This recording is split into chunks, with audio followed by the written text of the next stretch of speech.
Meeting is being recorded. Terrific. Okay, well, shalom to everyone. And firstly, as Pastor Glenn Howard said very correctly, I did not send out any invitations today. Not that I didn't want to, but Rachel and I, she's watching on one station and I'm watching on another station. And we're following everything that's going on. And I wanted to come up to the computer and have the latest information. And also, I said to Rachel she should be watching TV while I'm doing this program with you, so that if anything breaks, she'll immediately come up and tell us. From what maybe you all understand, the U.S. Navy has sent already 4 aircraft carrier groups to the Eastern Mediterranean, and supposedly to defend Israel. But when President Biden says don't, it also applies to Israel. Israel has operational plans for Hezbollah in Lebanon and for Iran. And I think that Biden's ideology is to try to negotiate with the Iranians. And so he's trying to calm the Iranians down, not to attack Israel.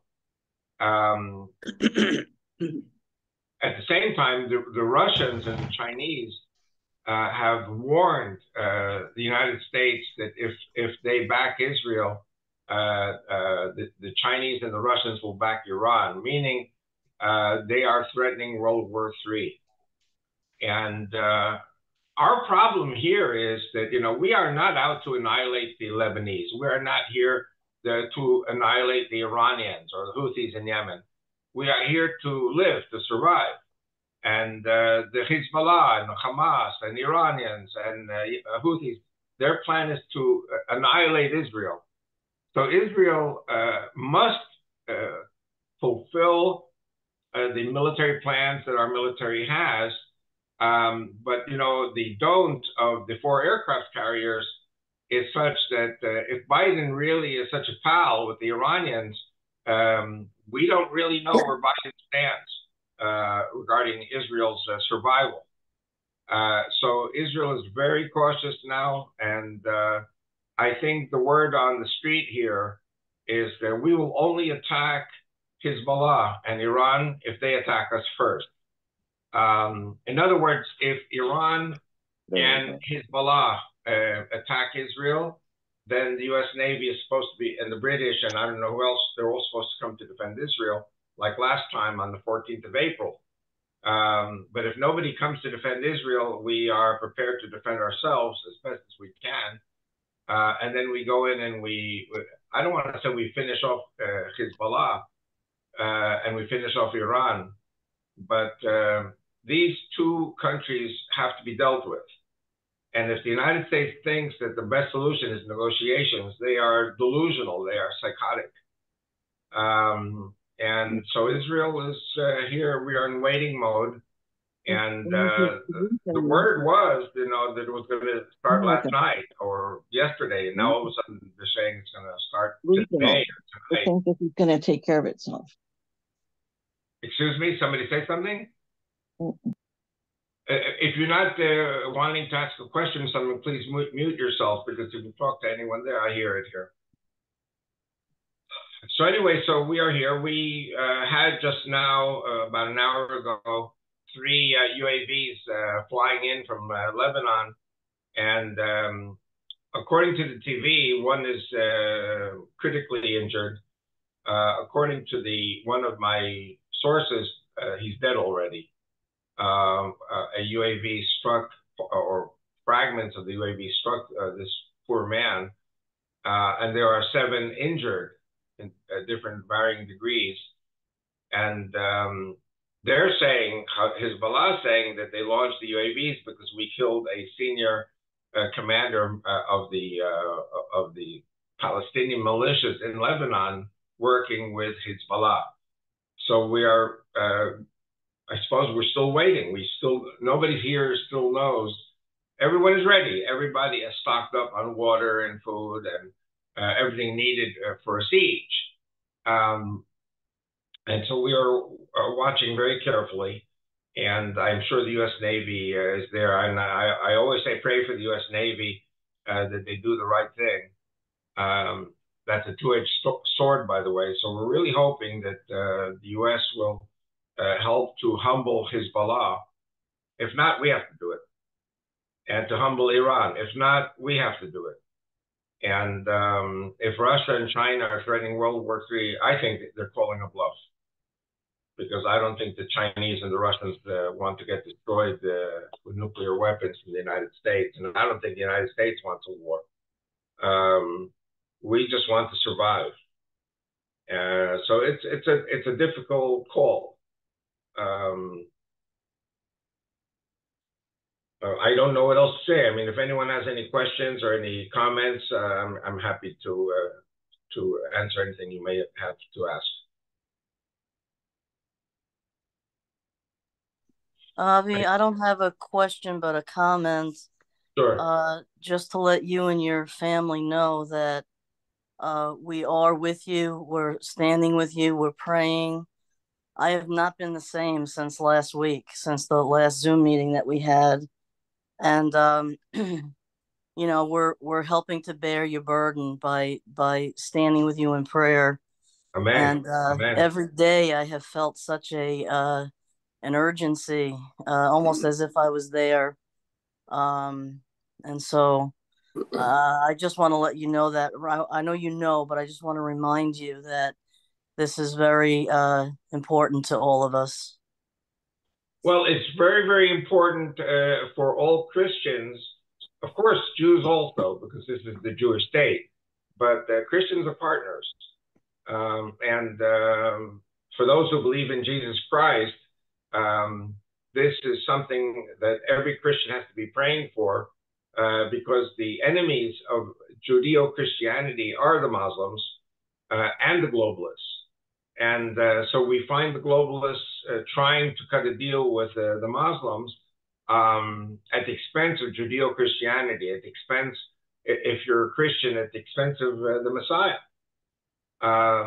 And we here in Israel are doing our best to keep our casualties at zero or at a minimum. And a lot of this war that may or may not happen, I think it will happen, but a lot of this war is decided by high technical rules of the aircraft and the missiles. And so we're waiting to see where this all goes.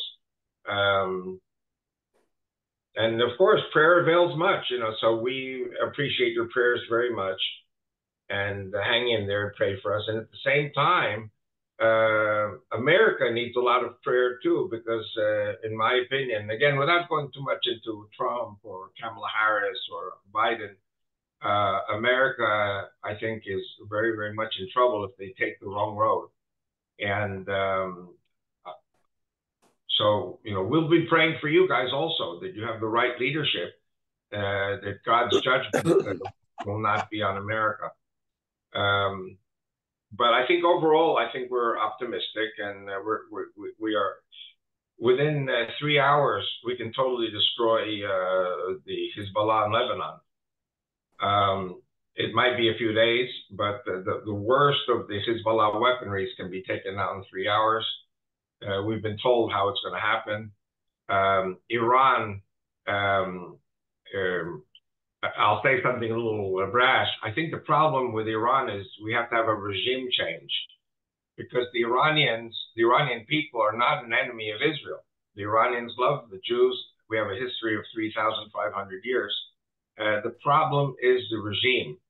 And indeed, even former President Obama in 2009, when thousands of young students were being massacred by the Iranian secret police, America could have intervened. America could have overthrown this crazy regime. So it might be, I would say to President Biden, that his great legacy can be the overthrow of the Iranian Ayatollah regime and also the Hezbollah. Lebanon, which was created, it was part of Syria, and it was taken out of Syria and formed as a Christian sovereign nation, and the only Arabic-speaking Christian country, eventually was taken over by Islam. So you have a Christian minority that's constantly fleeing because of the insanity of the Muslims. And of course, you all probably know that the Lebanese economy is in a horrible situation. The Lebanese currency is close to zero. I'm one of those people who sincerely believes in eventually in an alliance with Lebanon. We have there the Christians. We have there the Druze. We have Druze in Israel also, and we have the Sunni Muslims. And our Abraham Accords are with the Sunnis. So it's the moment that the Hezbollah is neutralized, we can begin the rebuilding of Lebanon, and it's being converted into a Western country, a Christian country, and bring the Christians back to Lebanon, backed by Israel, backed by France, backed by the U.S. So if we can have regime change in Iran, if we can have regime change in Lebanon, that says everything. That will be the greatest legacy that Biden could leave before he leaves the White House. So thank you for your prayers, and pray for the people of Lebanon. Pray for the people of Iran. Iranians are great people. We just got to get rid of this anomaly that Jimmy Carter created. This did not have to happen. Again, the Democrats make these decisions which are horrible, and bringing down the Shah of Iran, mistake, because the Shah of Iran was an ally of the West, cornerstone of the Cold War against the Russians, and Zbigniew Brzezinski and Jimmy Carter destroyed the Shah, brought him down, and believed that Ayatollah Khomeini was a democratic person. He promised democracy, but he lied. Lying in Islam is a very acceptable thing if you're fighting for Allah. So, like I said before, we are on the cusp, I think, of very tremendous developments in the world and in the Middle East.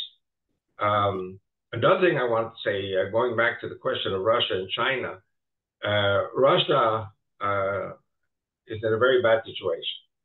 China actually is in a very bad situation because the Chinese economy is getting close to collapse. And if they really want to take over Taiwan, that's also World War III. The question is, would Biden intervene on behalf of Taiwan or not? I'm not sure about that. But if it's in the plan of China to take Taiwan, I think it would be better for the U.S. if the U.S. is ready. It would be better for the U.S. to entertain a military confrontation with Russia and China now, and not wait for China to be militarily more prepared. We have to think about Taiwan also. The Japanese, who used to be the enemy in World War II, they're now the allies. And the Japanese are very fearful of a weak military America. Saudi Arabia is very afraid of America, because how can you make agreements with America if they don't come to defend you when you need them? So there are a lot of things floating around in our heads right now, and we're watching the news very carefully. And all I can say is, to Donna especially, just pray, pray, pray. I'm an optimist. I believe in happy endings here, so I think it's going to be okay. But pray for us. Avi, this is Olin. Can you hear me?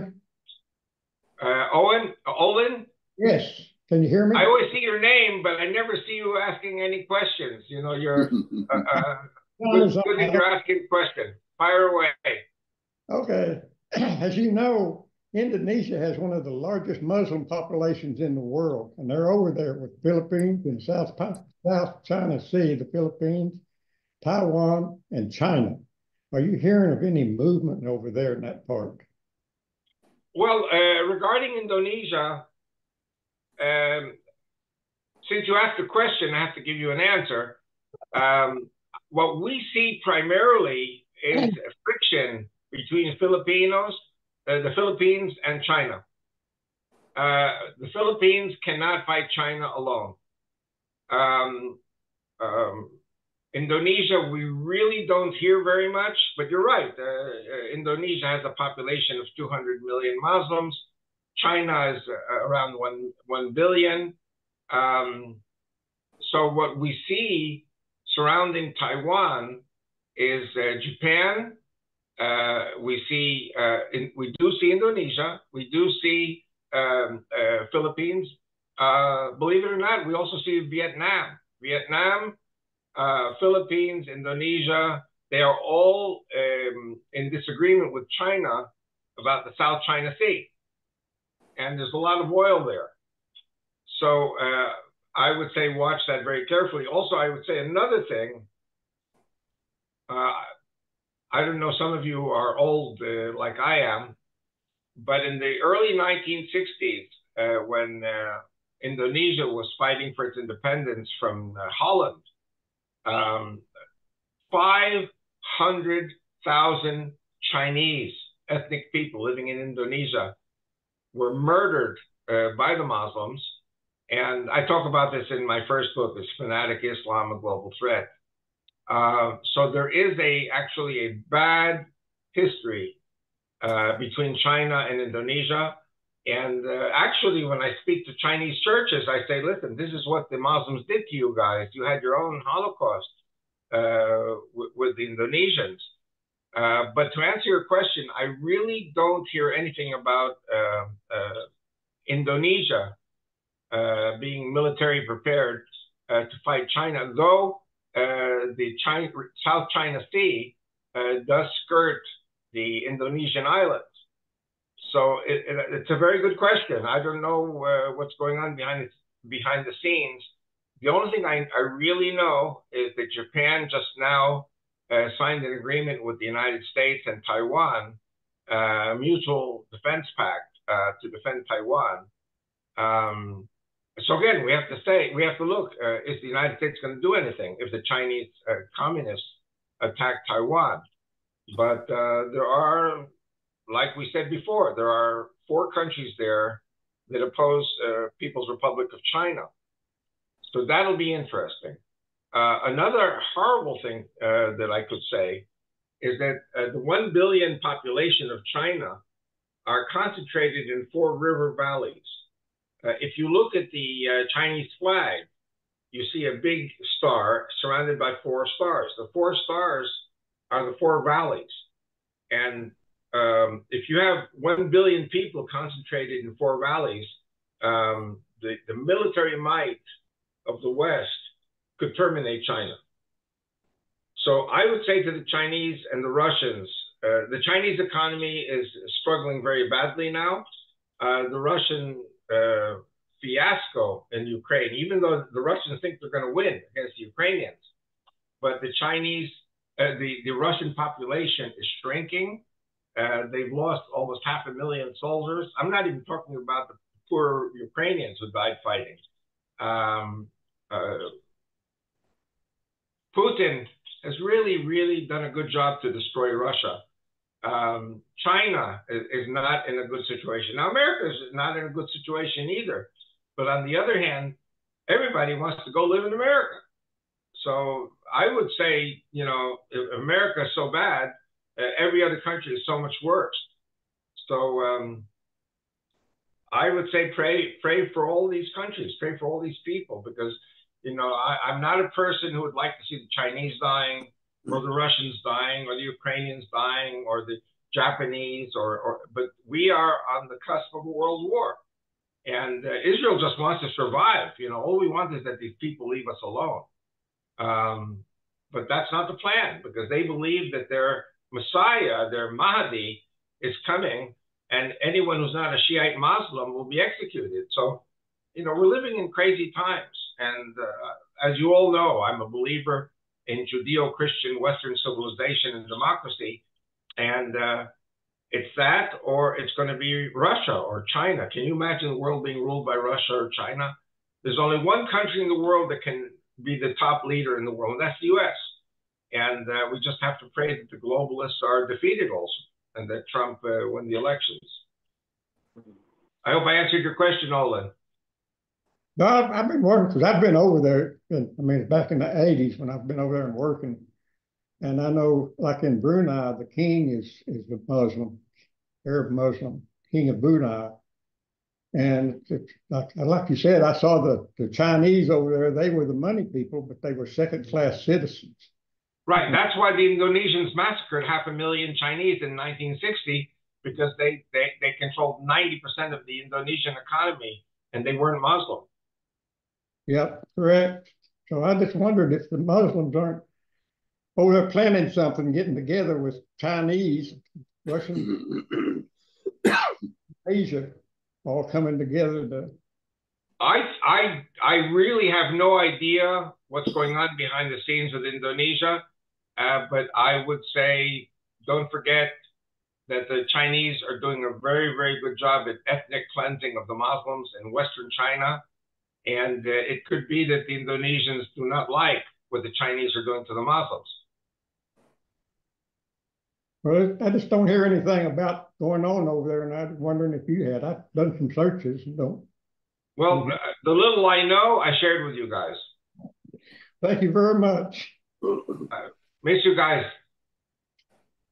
Miss you too. Avi, Yes. does it make you a little nervous that all of the military, the naval forces are moving into one area? I don't know where Iran is in their nuclear program, but it makes me shudder a little bit when I see all the naval forces moving into. Well, firstly, you probably know already that the U.S. Navy is divided up into two. You've got forces in the Persian Gulf, and you've got forces in the Eastern Mediterranean. It's two completely different areas. There's a lot of military might. There's the first time in history that the U.S. Navy has sent 4 aircraft carrier groups outwardly to defend Israel, but it's not just to defend Israel. It's to try to keep the peace, to prevent World War III. But if Iran sincerely believes that by doing all this crazy behavior, they're going to bring about the coming of the Mahdi, then we're looking at a crazy regime. Don't forget, Hitler was crazy also. And there was a world war because Hitler was crazy. So the Iranians are crazy, the Iranian leadership. An interesting point, it doesn't have anything to do with the war right now, but they say, I received a report that more than half of the Iranian population has abandoned Islam. So some have become Christian, but the vast majority have returned to Zoroastrianism, which is the original religion of Iran, a pagan religion, but it's harmless. Zoroastrianism was always an ally of the Jewish people. And many have become Christian, but Islam, many people are saying this was a foreign intervention by the Arabs in Iranian history. So, like I said before, Hezbollah is crazy and Iran is crazy, and President Biden and before him Obama have been providing money and weapons to these crazy people. And to this moment, the strategy of the United States is not to bomb the heck out of these people, but to negotiate and surrender to them. And even my wife, Rachel, said to me that if this is true, then Biden is the problem. Biden is the enemy also. So we have to, as Donna said, we have to pay very much for God's protection. Good point, Eric. So yeah, Biden is being handled, I think. What are you saying? Biden is being handled, I believe. Well, we also believe that. We believe that the puppeteer is Obama, and Biden and Kamala are the puppets. And I'll say something else, which I may be wrong, but I have a feeling. As you probably know, when President Biden recommended that Kamala Harris be the nominee for president from the Democratic Party, Obama didn't like it so much. Obama was silent for a week and finally agreed. I think when we get closer to the Democratic Party convention, I think that Kamala Harris is going to be deposed. I think they're going to bring somebody else, like the governor of Michigan, Whitmer. Whitmer is a smart woman. She's a very popular governor. So all I can say is that Kamala Harris would probably be a good choice for the Democrats if they really want Trump to win. She'll be a lot easier to defeat than Whitmer.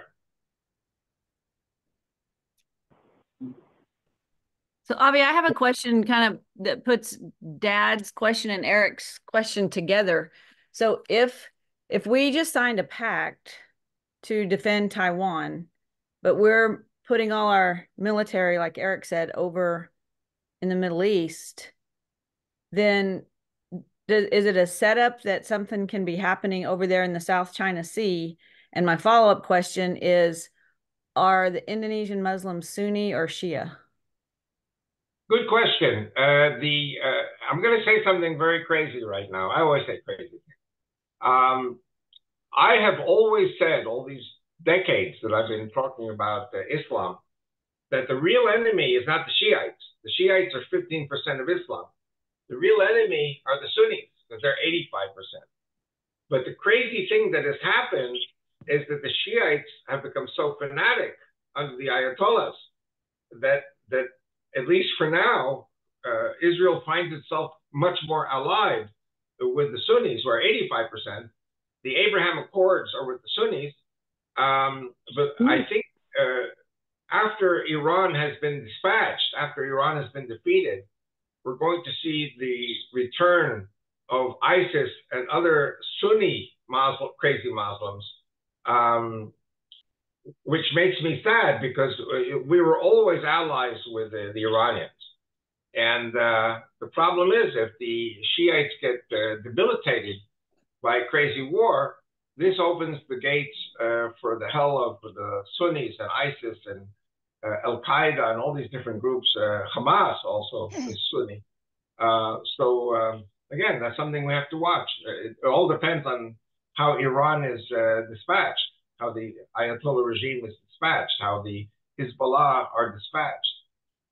My dream would be for the elimination of the Ayatollah regime and restoring the good relations with Iran that we always had. And you know, we watch the commentaries from Iranian Jews who are on Israeli TV, and they're saying that the Iranians, the people of Iran, are begging Israel, please, please help us. The Americans are not helping us.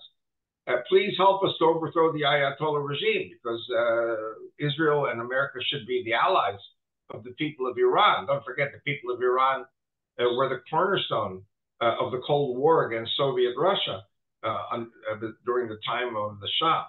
Also, you know, I would really love to go to Lebanon as a tourist. There's no reason why we should not restore a Christian Lebanon and remove Hezbollah. If we can come to some kind of an agreement with the Sunnis, the Christians, and the Druze in Lebanon, there can be a resurrection of the Lebanese state. And I would love to see that also. And until we do that, Lebanese are going to starve to death, because they have a crazy leadership dominated by terrorists.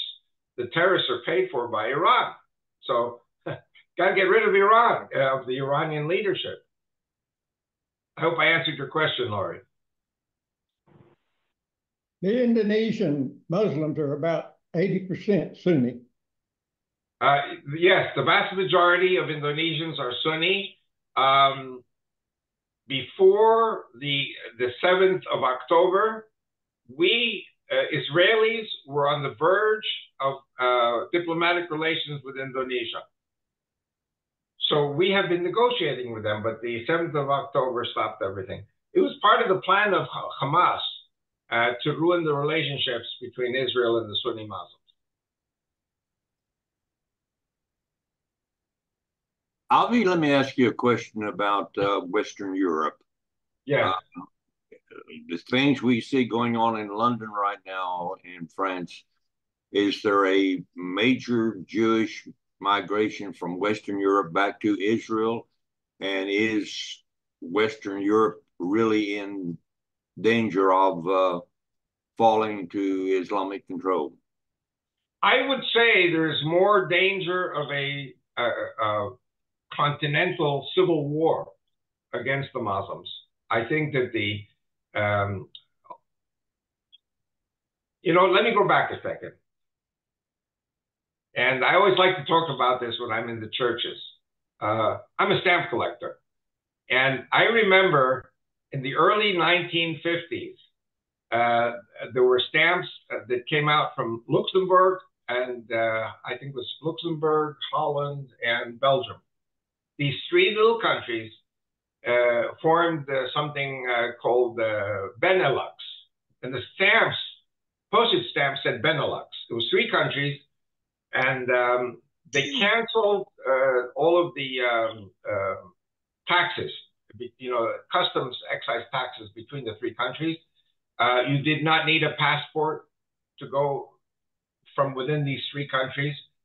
And then it grew to the common market. Common market was 10 countries. Again, no passports needed and one currency. And now it's up to 26 countries in Europe. They use the euro currency system. You can go from one country to another driving without having to stop with a passport and everything. Now I get into the religious part. The Europeans were asking themselves a question after World War II. Why are we Europeans slaughtering each other? We are white, we are Christian, and we are white Christian. What else was there? We're white and we're Christian. Why are we killing each other? I mean, look at the history of Europe. You have the Catholics killing the Protestants, Protestants killing the Catholics. I mean, you go back to the Greeks and the Romans killing each other. And then they go to the next question. Not only why are we killing each other, they knew why. They said it's all God's fault. Anyone who believes in God, who believes in the Bible, who believes in Jesus Christ, is an enemy. And so you had something called post-Christian. And so this one world globalist system in Europe said that all the wars that happened in Europe are because of religion. Therefore, religion is bad. Therefore, and also another thing, abortion is a good thing. That's what people are saying, to limit the world population. But if you have abortion, then you have to bring in young people, young blood to work in the factories. That's the Muslims and the blacks from Africa. And so Europe was kind of in this, we say in Israel, the most popular word in Israel today is concept. The European globalists were locked into this ideology, no God, no religion, no Jesus Christ, cutting back on births.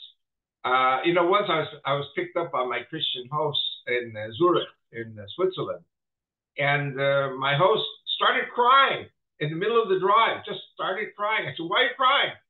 He said, because we aborted 50 million babies. Christians aborted 50 million babies in Europe. And God gave us a gift, 50 million Muslims.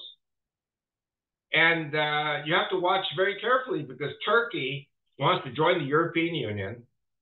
Turkey is 70 million, but there are 200 million more Turkic Muslims from the former Soviet Union, from the 6 republics, that have been offered passports, Turkish passports. They can come to Turkey, receive Turkish passports, and then when Turkey joins the European Union, they all have a tsunami of Islamic Turkish invasion of Western Europe.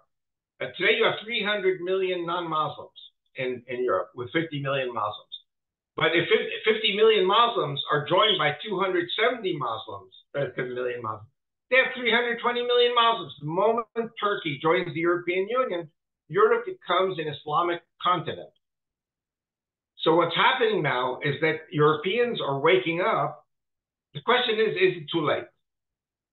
And the Jewish people in Europe really have no say in any of this.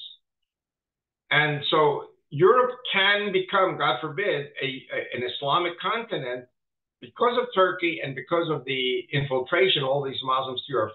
And to a lesser extent, the same applies to America.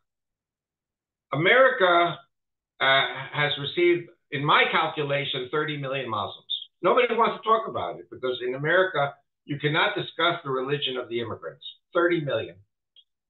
What saved America, this may sound a little crazy to all of you, what saved America is the Hispanic immigration from south of the border, because these are Christians.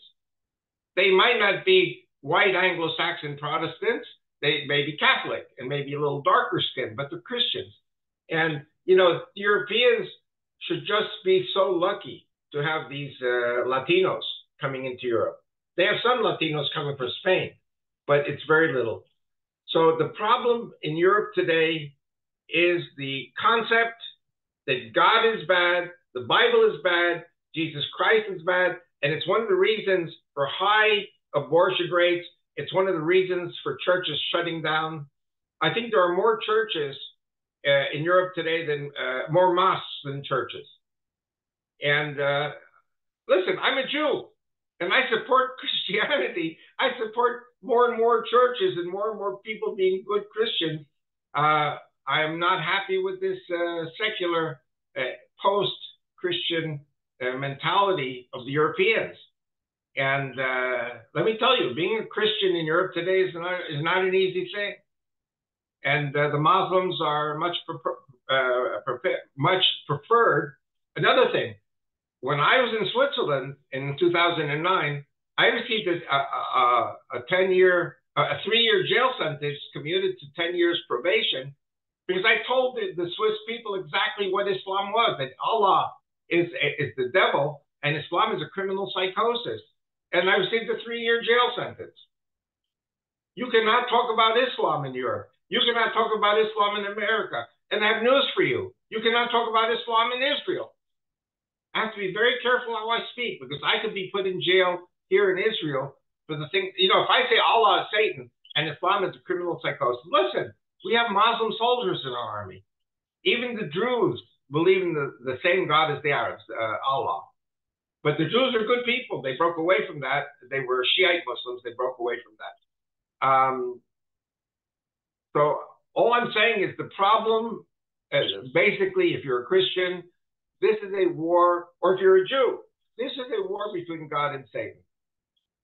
And Jews and Christians together have to make the right decision and stand with God, stand with the Bible. You want to be a Christian? You want to believe in Jesus Christ? Wonderful. You don't want to believe? Okay. But the point is, Allah wants to kill the Jews on Saturday, kill the Christians on Sunday, and then kill everybody else the rest of the time. Satan's plan is that there cannot be human beings on the earth, because if there are human beings on the earth, they are in the image of God, and anything in the image of God has to be destroyed, because Allah says he's greater than God. Allahu Akbar means Allah is greater than God. I mean, you know, I can't say this publicly. So the European problem is a concept problem. And I would say after 2,000 years and the world wars, it's very, very hard for non-Muslim Europeans to accept anything I'm saying. And sometimes I think, actually, I'm very happy to be home in Israel in the middle of a war because I really cannot travel. I was followed around by dozens of Muslims at all my meetings in Switzerland. And my wife, Rachel, bless her heart, you know, she said, I'm locking the door. You're not going anywhere.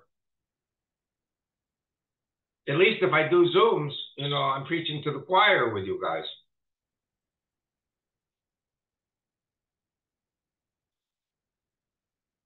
Oh, yeah, I have a question back to kind of the homeland.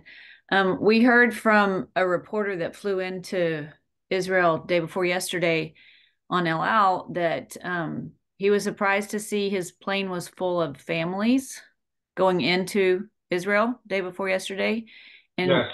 out of London. And he said he talked to them, and they said it's safer for them as Jews in Israel than in the UK. And so they were going back to Israel. So I was wondering if you're seeing a lot of Olim these days and if they're still coming. Well, actually, yes, they are still coming. But to be fair, I have to talk a little bit about Aliyah to Israel over the last 75 years. You have to remember that in 1988 to 1989, 1990, we got from the former Soviet, with the collapse of the Soviet Union, we got about 1.5 million to 2 million Russian speakers. And I mean, not just from Russia, they were from Ukraine and from the Baltic countries and the former Islamic countries. I mean, 2 million people is a lot of people within 2 to 3 years. The people who are coming now, we're looking at, I would say, about 25,000 French and about 10,000 English and about maybe 5,000 Americans. So, you know, about 45, 50,000 immigrants. It's pretty good, actually, in spite of the war. But it's not a bone crusher immigration where we have to have white tents set up everywhere. The white tents, I believe, will happen, that millions of Jews and Christian spouses will move to Israel from the United States also. Listen, you know, people are people. I'm beginning to talk like Kamala Harris now. People are people. You'll forgive me. People like to be in one place. They like to make a living, have a nice house, have a nice garden, have a nice, if you're religious, have a nice synagogue. But when everything is being turned upside down by God, because what's happening in Europe is God, what's happening in America is God, what's happening here in Israel is God. So at this point, we may be talking about tens of thousands of Jewish immigrants coming home, which is a lot, fills up a lot of planes. But it could be a lot more. And actually, Israel may have to buy more planes.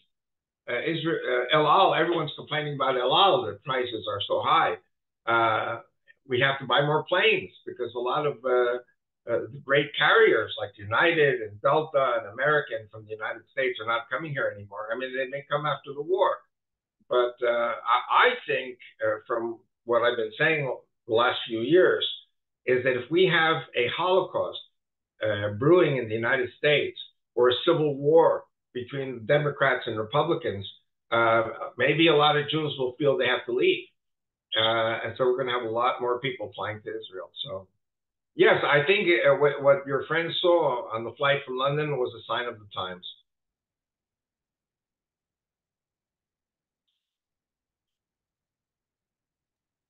What's going on in England is terrible. They're pretty much taken over already, it looks like. Well, you know, I have to tell you, I can't use this as an example, but Annette Powell and Claire knows exactly. Annette is a wonderful lady. She arranged for me twice to fly to London and give lectures. And I've been in about maybe 20 groups, churches, groups in England, in the UK. And many times I had to take taxis. And I'm telling you, every time I took a taxi, it was a Pakistani driver.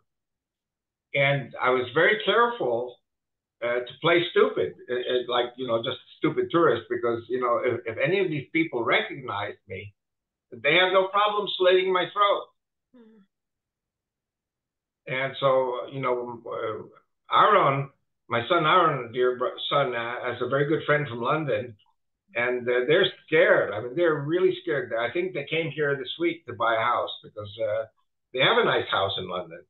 But I heard from Aaron that they were planning to have an escape house, you know, where they can come to Israel and live here, because anything could happen at any time.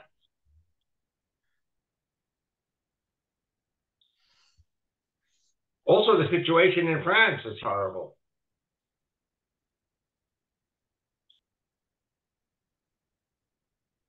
My doctor told me to exercise because of my heart and my diabetes and everything.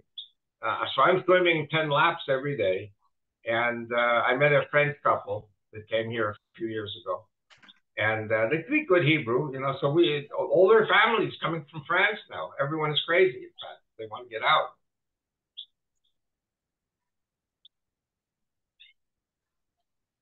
So the question you have to ask yourselves as good Christians is, why are the Jews having to leave now, every country they're in? Don't forget, they left the former Soviet Union. Argentina used to have 500,000 Jews. Now Argentina has 250,000. A lot of Jews are leaving many countries to come to Israel. The Ethiopians, 150,000 came here. We're like 10,000 right now. 10 million. I expect our population to grow to 20 million.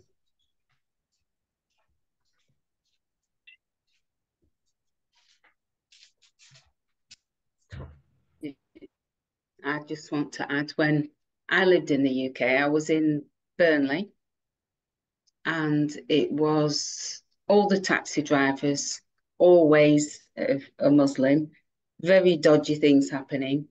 And all the shops, all the corner shops, and then all the takeaways. And basically, they just took over. There was very few of anything else around. And I just couldn't understand how everyone used to just buy off them and everything was okay. And I say to them, but why don't you? And I think it used to really get on my nerves that everybody would go out and they'd all have the drinks, and then they'd all just go to the kebab shops and just spend all the money, with them. And I used to look, because I wasn't drinking, and I used to see the faces like, what they were putting in the foods, and like smiling, as they're giving them food. And I was like, I don't know. It's been going on a long time. When I was 16, I was in a taxi, and this taxi driver said, "Oh, if you let me do whatever, you can have a free taxi ride." So my friend punched him in the face. As we got out that night from this club, it was a big pavement. We saw this taxi driver come in at us. I don't know how he managed it. He knocked my friend on the floor and parked on him. So all these people knew each other. So we managed to get the car off. He's calling they're calling them. It really kicked off. I was in the police station in the reception. About 5 hours later, there were 70 people arrested, white people, who came in with his interpreter, the taxi driver. And I just couldn't believe it. I said, he tried to murder someone tonight. He just parked on someone. But at that moment, at 16, I thought, well, I can see where this country is and whose pocket is in who, the police. And they just said, look, just leave it, just leave it. What do you mean, just leave it? I mean, it's a long time ago. I'm 55 now. You're not supposed to mention your age. I don't care. I've had flu and I look like rubbish anyway. I look, but yeah, it's just been a long time as this, but God is bigger. Listen, I don't want to go too far, but even in Brooklyn, even in Long Island, there are areas where the Muslims are becoming so numerous, and it's dangerous for a Jew who looks like a Jew, especially the religious, to walk in the street or get beaten up. And the police are controlled by a mayor who supports the Muslims. So all I can say is, listen, I'm not a coward, but I'm just so happy to be home in Israel. And at least until now that we have our army, we have our police, we're a very family-oriented country. So I'm very happy about that. What is the Jewish population in New York right now? I don't know exactly, but I think New York is still the biggest of the Jewish concentrations in America. I think it's 6 million Jews in America. I think in New York it's 2 million. Is there much, many of the New York Jews going to Israel now, or is that slowed down? No, not really. I think according to the statistic that I saw, the immigration of American Jews was 4,000. And usually the Jews who move to Israel from America are Orthodox. There are quite a few that are not, but the Orthodox Jews in America have much more of an impetus to moving to Israel. I think I mentioned in the previous Zooms that my best friend who grew up with me in New York told me that he lives in Pennsylvania now, and he built a house in Israel. His daughter lives in the house here in Israel, but he said that he has a friend who's a Jewish guy, a mayor in some small town in Pennsylvania. And when my friend spoke to him, what about moving to Israel? He said, I'd rather go to the gas chambers and not go to Israel. There are many American Jews. Listen, America is the greatest country on earth, and America always treated its Jewish people as the greatest country in the earth. America never killed one Jew. That says something. Don't forget also, 80% of Jewish marriages are with non-Jews. So if things get really bad in America and the Jews have to flee and come to Israel, they got to take their Christian spouses and children with them. Now you understand why the Bible Block Party that I've created is an imperative, because our population is going to go from 10 million to 20 million, and we're going to have millions of Christians in Israel. You didn't give me the right one. Yeah. By the way, the Messiah is not coming only for the Southern Baptists. He's not coming only for the Jews. He's not coming only for the Catholics. He's coming for everybody.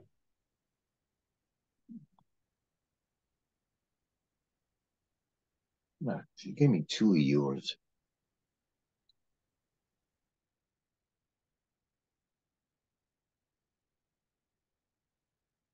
I hope we haven't run out of questions.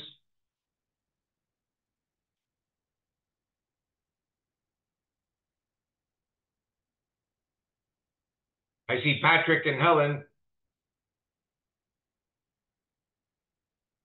How's Patrick doing? He's doing really well, thanks, Avi. But he's supposed to be working, so he's getting phone calls and stuff, so I'm sorry. He's trying to listen to you and work as well. Well, I think that Lori is taping this, so I think you can get a copy of the Zoom. Oh, brilliant. Lori Fantastic. Bond. Lori Bond is a relative of James Bond, you know. Yeah, Aaron's posting these on YouTube pretty quickly after they're done. So, but I don't know the situation today, if he'll be able to get to it today. You know, Thank you, Lori. He picked up information. Well, I can't talk about what he picks up, but he picked up the information, and he's a very popular guy in his army unit. So I'm very proud of my son.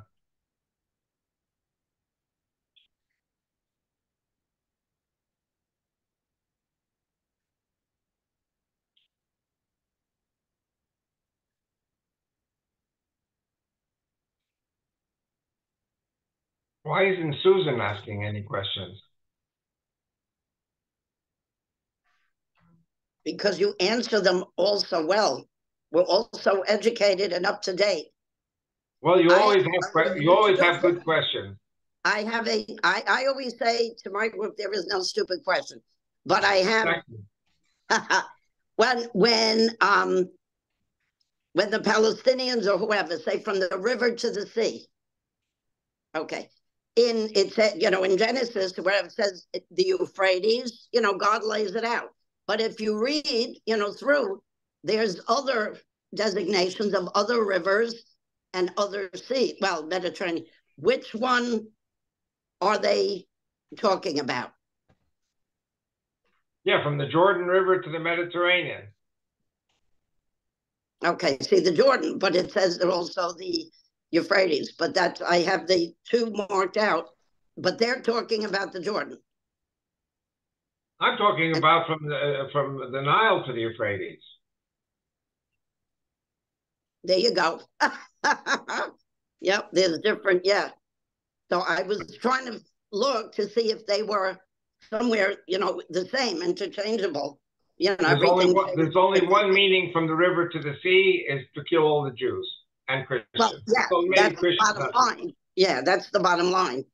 Yeah. But, in talking, when we say they don't even know what river and what sea, and then I was thinking, I bet you most people don't even know what river, what sea, because really it's pathetic when you start to know what you don't know, what you spout, and you can't back up scripturally. So I started to look, and that's where I found it. It's always the Mediterranean, but it's the Jordan, the Euphrates, the Nile, and they're not all the same things. So, and I'm not good with geography, so I don't know which is the bigger mass. So I was wondering if, in particular, but you're saying the Jordan to the Mediterranean. It has only one meaning, from the Jordan River to the Mediterranean. Everything between that is Palestine. Okay. For that to happen, all the Jews have to die. Holocaust. We went into the center of London last night, and there's flags in the Palestinian flags in shop windows. The guys making deliveries all have them on their motorbikes. It's terrifying. I don't know. I love London. I love England. I'm sorry to hear these things about England.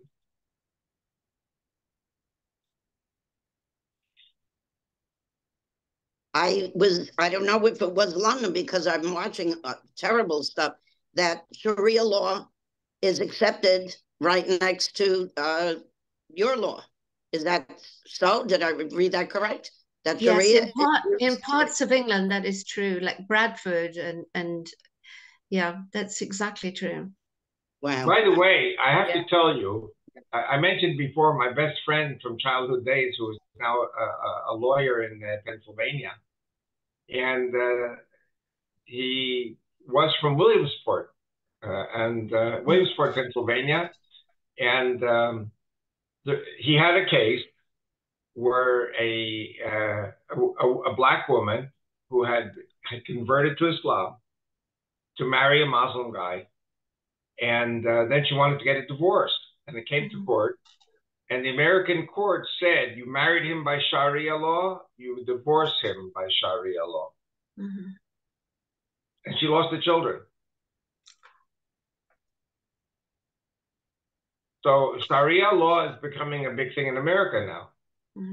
And the problem is, if I speak against Sharia law in America, I go to jail. I know. I think it's like that here as well.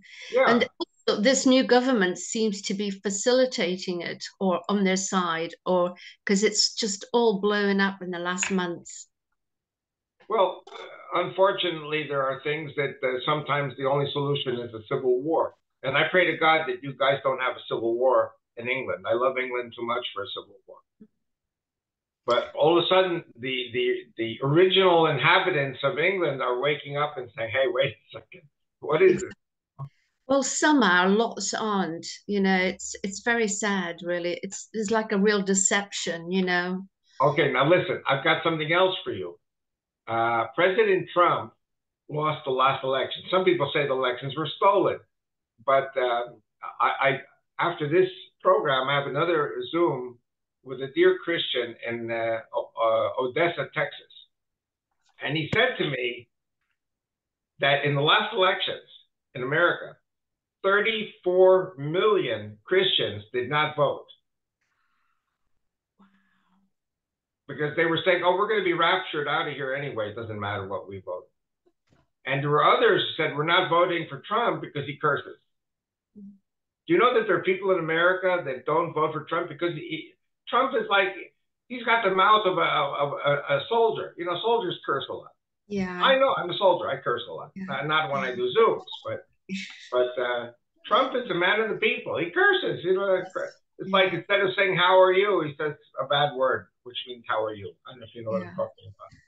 But so a lot of Christians, I have to tell you, there was a TV show I used to be on a lot.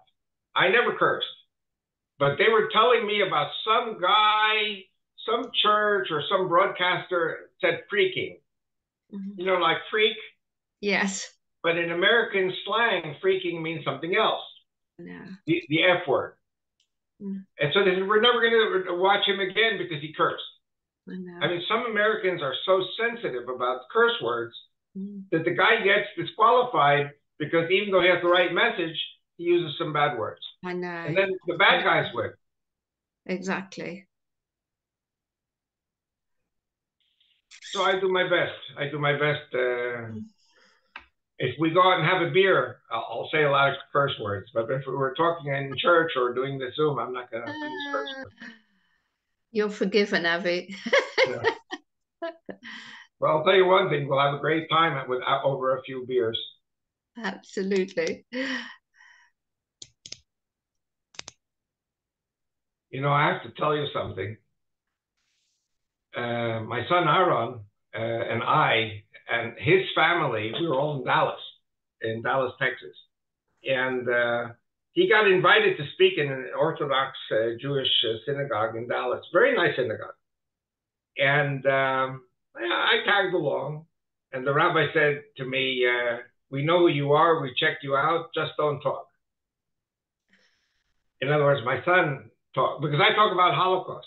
What rabbi wants to allow a guy to speak in a synagogue about Holocaust and then everybody moves to Israel? So I didn't talk.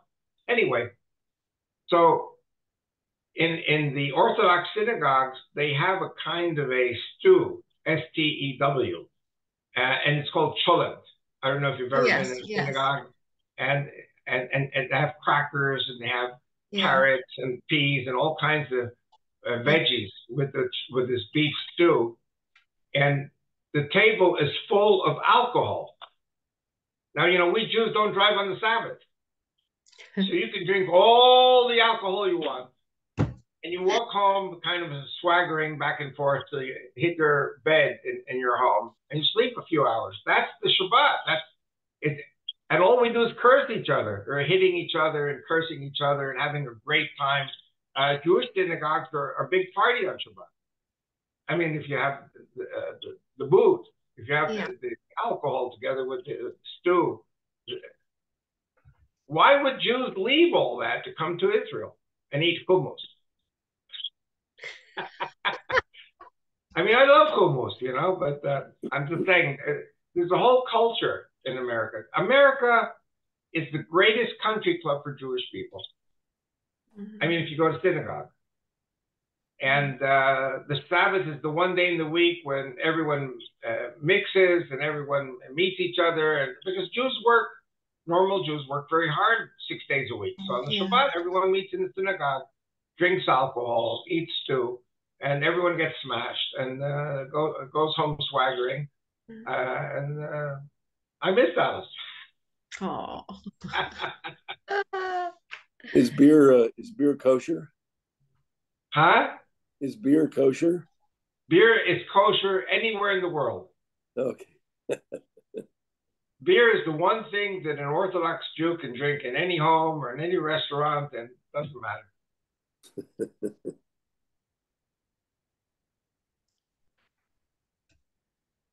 I know certain wines aren't, because Aaron wouldn't drink when we were going to go out where we took you, Avi, to the, to the wineries. And Aaron. Yes, that's right. Drink it if it wasn't kosher. I didn't know wine had to be kosher. There are certain ways in which to produce the wine, so it has to be a certain way. I really don't understand. I'll tell you the truth. I drink wine everywhere I go. I'm a very, very unorthodox Jew. That's what I told your son. Yeah. I said, gee, your dad's not like that. He said, I know. You know, my favorite joke, you know what a Jap is? Jewish American princess. So what's a Jap's favorite wine? Darling, when are we going to Miami? That's wine with age. Oh, dear.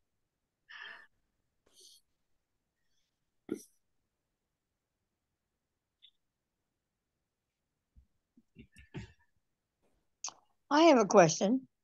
Yes.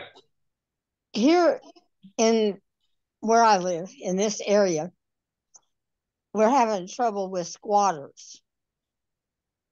And I'm just wondering, squatters? Squatters, yes. Yeah, it's becoming more and more where a house is empty or there's been a death or something, and the people aren't there anymore. But it still should be occupied. But anyway, they're finding that squatters are going in, and then they can't get the squatters out. And it takes quite a bit of court order and everything else to get these people that move in where they find someplace. Or if it's on your land, they'll pitch a tent and they'll consider squatters, but they aren't, the officials won't remove them in some cases. So I was wondering where you're living in your neighborhoods and all that, if you see squatters coming in. Well, I don't think really we have a problem with squatters. What we may have a problem, we do have some street people because they did not pay their mortgage, they got dispossessed, they sleep in public park or something. But there are many, many welfare agencies that take care of these people and try to get them off the street. But Israel is a very organized country. If you need a place to live, you go and you have to work and you have to pay I see Claire is saying that in Spain there's an issue with squatters. Wherever you have massive immigration, uncontrolled immigration of millions and millions of people, you're going to have squatters. Israel is very organized in that sense, so we don't have that problem here. Avi, I'm so sorry. I'm going to have to go. God bless. Love to Rachel. I will tell her, and looking forward, God willing, next week, Tuesday. And please pray for us that we don't lose electricity and internet, and that we can continue like always. Absolutely. We already are praying for you fervently. Amen. God bless. Shalom. Shalom, y'all. Okay, any other questions before I go? Because I have to get ready for the 5 o'clock in 20 minutes. I have a show with Grant Fricker. So, I have a quick question. Yes. About Cyprus. What's happening there? Anything new or? Well, you know what? I have to tell you. I'm watching the news and I'm very concerned because the Turks are saying they're going to invade Israel. And the Turks have a plan. Invading Israel comes later. Invading Cyprus, in my opinion, comes first. And I don't know if you know the map of Cyprus, but the Turks already invaded in 1974, and they took the northern 40% of the island. And they actually took half of the capital, Nicosia, and the Turks don't even have to land an army. The Turks, all they have to do is bring in 100,000 troops as civilians, bring the guns separately, and then when the orders are given, the Turks can take Cyprus in 24 hours.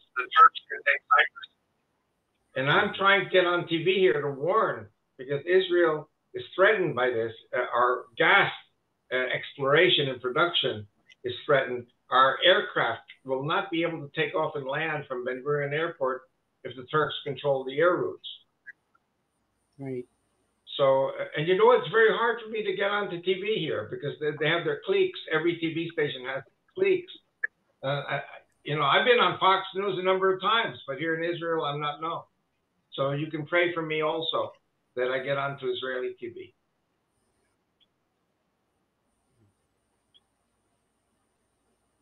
Always, Avi. Thank you. Our troops, Israeli troops, do train in Cyprus, and they train with the Cypriot National Guard.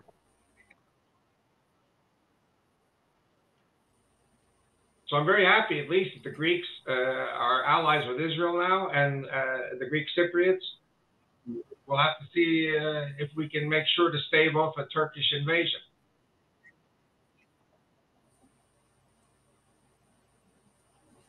Thank you. My pleasure.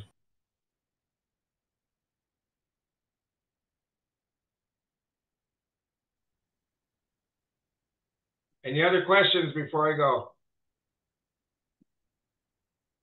Not for me.